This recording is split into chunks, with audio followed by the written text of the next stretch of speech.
Hello, good morning. Do you by chance know that our weaknesses are an extension of our strength, especially at the workplace? If you want to know, let me demonstrate using the 4 P's. We talk about the popular sanguine. Their greatest strength is their ability to communicate with everybody and to relate. Relationship and communication is their greatest strength. But when they over relate and over communicate with their colleagues, what happens is that they end up being distracted. So their greatest problem is lack of discipline and focus at the workplace. They rather talk, relate, they easily get distracted than actually do the work which they are called to do. We go to the powerful choleric. Their greatest strength is their strategic mind, strategic thinking, the ability to lead themselves or lead others at work.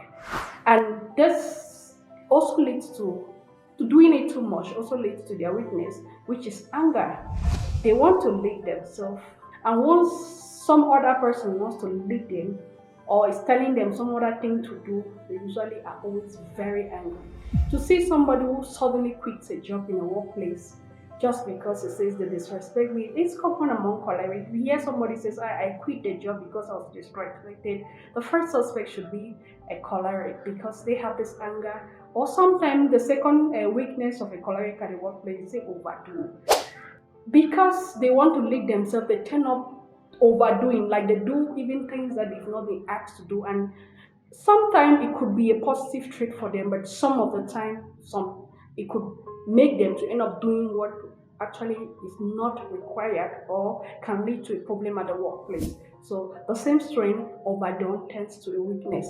We are going to the perfect melancholy. The greatest strength of every melancholy is their critical thinking and their analytical thinking. But once they tend to overdo it, you look at them and you see somebody who criticizes everything and everybody at the workplace. Whatever you say, they're always analytical, they're always complaining and criticizing everybody.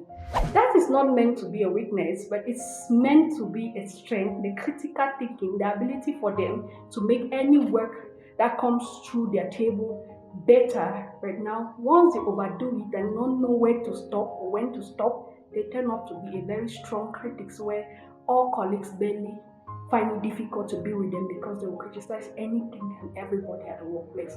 And we go to the peaceful phlegmatic. They have two greatest skills at the workplace: the ability to mediate and their ability to be diplomatic in the way they present the issues. Now they also have problems, despite the fact that they mediate and they can present issues where what's their problem here? The fact that they are passive and they don't take initiative. Why would they not take initiative? Remember, they want peace and they want mediation, they want to make sure that there are no conflicts at the workplace. So they rather not do something that their boss says, why did you do this? Or why did you do it wrong? So they rather watch until they are told to do it. If you don't tell them, they don't do it. So you see, sometimes our strengths, overdoing our strengths, still turn out to be negative. Ciao.